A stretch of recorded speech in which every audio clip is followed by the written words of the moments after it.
Berita terakhir Tribunnews, KM Sabuk Nusantara 106 tujuan Banda berlayar dari Pelabuhan Yosudarso, Ambon, Senin besok.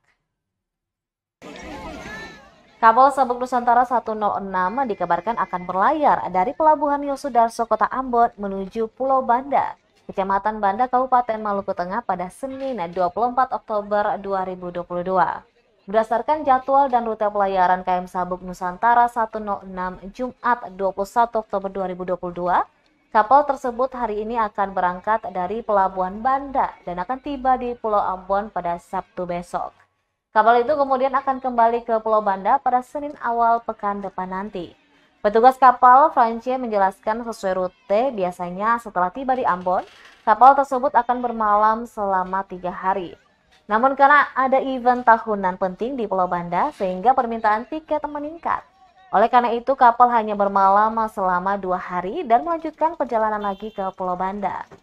Setelah tiba di Banda, KM Sabuk Nusantara akan melanjutkan perjalanan dengan rute Gorong, ke Sui, Tior, Kur, dan ke Kota Tual. Kemudian kapal akan balik lagi ke Pulau Kur, Tior, ke Sui, Gorong, geser Wenama dan ke Banda, Wenama Banda, kemudian ke Amahai, Banda, dan terakhir di Kota Ambon.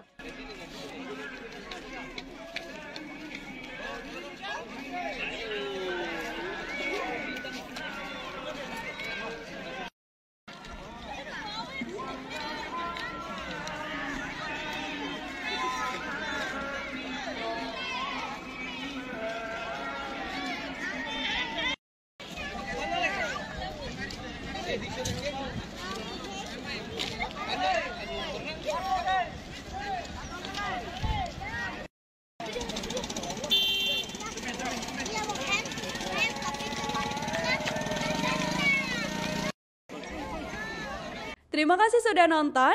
Jangan lupa like, subscribe, dan share ya.